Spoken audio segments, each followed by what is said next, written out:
निर्माणमा लागौं, एकजुट भई राष्ट्र निर्माणमा लागौं, देशको समस्याबाट टाढा नभागौं, देशको समस्याबाट टाढा नभागौं। धन्यवाद दोस्तों। आज यस गरिमामय सभाका सभाध्यक्ष महोदय, प्रमुख अतिथि, विशिष्ट अतिथि, अतिथिगण, हातमा न्यायको तराजु बोकेर दुधको दुध, पानीको पानी, सूर्यका किरण र जुनको जति छुट्याउन बस्नुभएका निष्पक्ष निर्णय मण्डलजीहरू, मेरा सम्मानीय गुरु गुरुआमा, मसँग पढ्दै तथा पढ्दै साथीहरू, मैले भन्न बिर्सेका मञ्चमा आसीन हुनुभएका मञ्च आसीन सम्पूर्ण महानुभावहरू, सर्वप्रथम त स्वीकार गर्नुहोस्, म आनन्द भट्ट सरकार न्यानो जान्छु। नमस्कार। आज मिति 2083 साल 8 महिना 24 गते यस प्राज्ञिक विद्यार्थी परिषद नेपाल आयोजना गरेको दुर्गा लक्ष्मी प्राङ्गणमा सञ्चालन भइरहेको वक्तृत्व कलामा मैले आफ्ना तर्कहरू प्रस्तुत गर्न पाउँदा म आफूले भाग्य मानेर कर्मचारी खाँदैछु। आजको यस वक्तृत्व कलाको शीर्षक रहेको छ मेरो देश मेरो जिम्मेवारी। सर्वप्रथम त भन्यो भने सगरमाथा चढ्नु अघि सगरमाथाको बारेमा आधारभूत ज्ञान हुनु अति आवश्यक हुन्छ। त्यसैले देश भनेको के हो? देश भनेको व्यक्ति व्यक्ति मिली परिवार बन्छ, परिवार परिवार मिली परिवार परिवार मिली समुदाय बन्छ, समुदाय समुदाय मिली समाज बन्छ, समाज समाज मिली राष्ट्र बन्छ, त्यही राष्ट्रलाई देश भनिन्छ।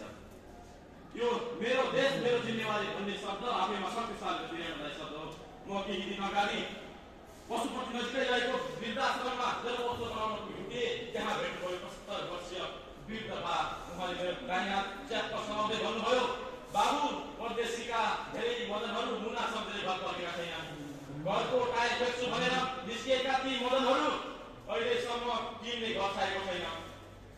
विश्वमा 195 भन्दा बढी राष्ट्रहरू छन्। ती राष्ट्रहरूमध्ये स्वर्गको टुक्रा मानिएको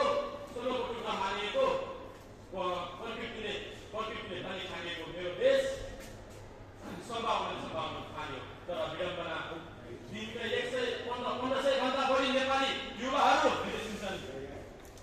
मलाई अचम्म यो लाग्छ, मात्र 2% कृषिमा आधारित देश अमेरिका अर्बौंको गहुँ बेच्छ, करोडौंको धान बेच्छ, हुँदा जनावरको बिलिय बेचेर मिलियन डलर विद्याछ।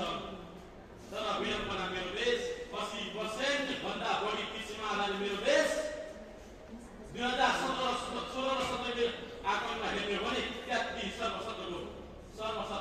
अर्बको अन्न भित्राइयो।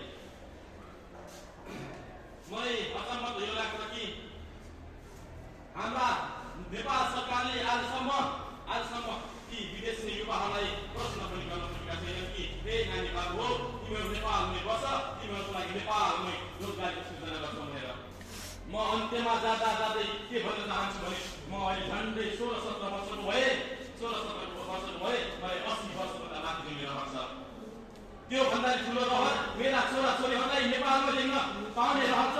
त्योभन्दा ठुलो रहर सुखी शान्ति समृद्धि नेपाल बनेको चाहना छ। त्योभन्दा ठुलो रहर यो देश मेरो हो, मैले देशलाई बनाउनु छ, मेरो जिम्मेवारी हो भन्दै मैले आफ्ना तर्कहरू प्रस्तुत गर्न पाउँदा मेरो आफ्नो कर्तव्य प्रस्तुत गर्दा गल्ती भए जानमा गल्ती भए क्षमा प्राप्त छु भन्दै मेरा पिता मिठा दुई शब्द एक टुङ्ग्याउँछु।